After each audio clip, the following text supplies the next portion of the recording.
Hey guys, it's National Master Kevin Yang here with another video, in fact, of the second game that I played against our fellow chess club member on Friday, July 3rd. So, in this case, I had already played the moves e4, I've already played d4, right? I've played c4, and I've played f4, right? So, I thought this time I might try b3. Now this is called the Nimzo-Larsen attack. Now the goal of this setup is get the bishop out, get the pawn up, get the knight out, get the bishop far away, and then expand somewhat in the center with the support of the bishops. Right, so d5, correct. This is controlling the center as usual, right? Bishop b2, looking to protect this square. Knight c6, perfectly fine. In this case, I have two choices. I can either play knight f3 to control this square, or I can play f4, right? And in fact, what most people play is e3 or knight f3. It's interchangeable, meaning that you can play one move or you can play the other move, but the next move will always be the other move, right? So for example, if you played e3, e5, knight f3, this would be completely fine. People play bishop b5 too, then bishop d6, right? So this is somewhat normal. Then if you play knight f3 first, right? Bishop g4, and then you can play e3, e5, h3, bishop takes, queen takes. Right, so basically you can play these moves after each other. Like if you wanted e3 first, you play knight f3 too. So that's interchangeable. Okay, so I play f4. Once again, an attempt to look at the e5 square. f6 happens, which is a good move. In fact, I like it because it prepares this push, and I was thinking maybe we would spot the idea of knight h6, bring back to f7 and push it, which is really good thought, actually. The other move I thought would be good is bishop here. And the reason why bishop here is a good move is because I want to play knight f3, right? But if I play knight f3 right now, you can take it. And if I take it this way, these pawns are going to look really weird, right? So I wouldn't want to do that. So I would want to kick away the bishop. And then, if this happens, for example, g4, bishop g6, you think f5 traps the piece, right? You think, okay. But try to find a move here that wins a pawn for black and saves the piece. Okay, so the move is e6. And you're wondering, okay, why don't I just take that goodie? But you just fell into a mate. Just fell into what some people call the 4-move checkmate, right? The 4-move checkmate is this. Bam, bam, bam. Well, that's a 3-move. That's the saddest one, the 2-move checkmate. This one's the saddest one. But you notice it all happened on this square, right? It all happened on this square. So we fast forward to the game position. right? If, say for example, h3, right? And if we fast forward here, it's the same square, right? So always got to keep aware of that. So instead, bishop g4 was a good move, and so is f6. I like f6. Knight f3, and now once again, maybe bishop g4, right?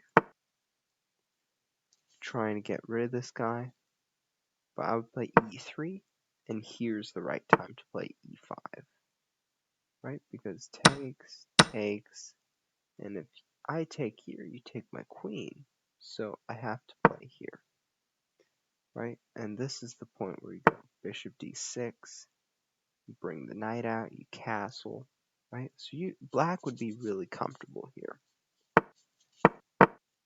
So let's go back to bishop g4, e3, e5. Now what I would do here is, I think I would play h3, because after bishop h5, now you can play g4. And now you can go safely take this pawn. But, look at this. Takes, knight takes, but bam, right? This check again. Again, this vulnerable king, right? So you don't want to do that. You don't want to go for a pawn just because you get the pawn. But your king is very dangerous here, right? So instead, okay, let's go back to the game. Bishop f5 was played, e3. So I'm planning to get this bishop out here, maybe, right? So e6 is played. And now I play a really tricky move. And I do violate an opening principle in doing this, but it's for, a good cause, because it's a little bit tricky. I want to, okay, I'll show the move first. Knight h4. Now, it might be weird, right? Knight h4. Why is this tricky? Right? Let's say bishop c5, right? You play a normal move, you take the corner. Now this is my goal.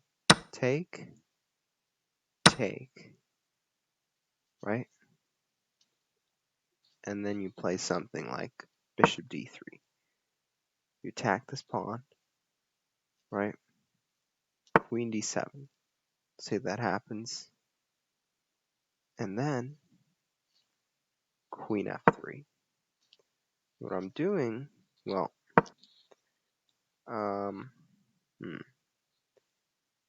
play a3, right? Castle's queenside. And then we play knight c3. Well, it's a little bit tricky, because my general goal is queen h5, queen back, and then provoke the weakness. So let's look at this. So let's say queen h5, g6, queen e2, knight, and I want to push this guy, right? In order to try to weaken this force. So it was a little bit tricky. But okay, that was my goal. Okay, but instead, bishop d6 happened. And I thought that was a good move too. But it helped me with my idea. So the best defense here, and I really thought this was a good move for black, right? And the best move for black is, surprisingly, knight h6. And we're thinking, okay, as a beginner, you think knights on the rim are dim, right? Knights on the side, it doesn't look right. You should be facing towards the center, right? But this knight is really serving a good purpose. If I take, this knight gets in the game, pressures the center, right? And if the bishop ever retreats, this knight can go back here and support this pawn push. So in both ways, the knight is really useful, right? So I thought, okay, knight h6 was a really good move if he found it. So I played knight h4, so bishop d6 happened. And I took right away, knowing that the pawn structure would be ruined. And here I played queen f3. I had two ideas. Go here to threaten this pawn, or just take it right away, or build the pressure and try to get the bishop out, attack this guy, right? So I was thinking, why not go both ways, right? So queen e7 happens, knight c3, and in fact, I could take right away here, which is the best move, but I decided to pile up again. Knight d4. Now in this game, I thought this was a really good move, because I'd have to go back, and then there would be time to protect this pawn, right? I was thinking c6, and then let's say like bishop d3, right? And now he gets this knight back and threatens to take this pawn. I thought this was good, and in fact, it's pretty good, but I did miss after c6 that I can play knight takes, and after takes, I can take the bishop here. The knight, sorry. So that was something that I missed in my calculations, but even people at my level do miss simple things, right? So then, instead of c6 happening, so queen d1 did happen, but in the game it was all blundered away by this move. Bishop takes f4. Now, where's the win, right? The win is knight takes d5. And you're thinking, what does this do, right? Hits this piece, and this piece. And you're like, what? So the knight does its job in forking these two pieces, but by moving the knight there, this bishop got free to take the knight, right? So it's a discovery, sort of. So this does 3 in 1.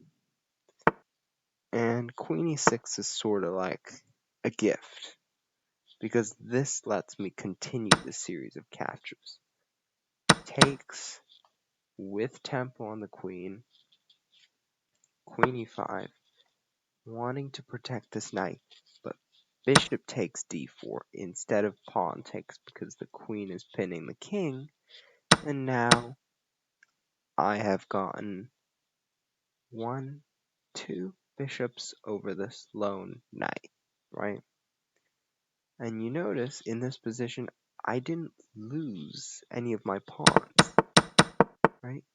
Other than this f4 pawn, but I got it back through this d5 pawn, and I got these 2 pieces as well. So this is where I got the trade. I got the advantage over the trade. So the main reason I won here was bishop g4 was a really good opportunity here. In fact, bishop g4 would have been a really good opportunity here, right? Bishop f5, and then I play this tricky move, and knight h6 was likely, with the plan of f7, e5, or just being able to retreat this bishop after you play this knight h6 is also crucial, right? But in this game, I got the pawns, and that's why it went so short. So hopefully you enjoyed it. I would say the best way to do it is d5, and I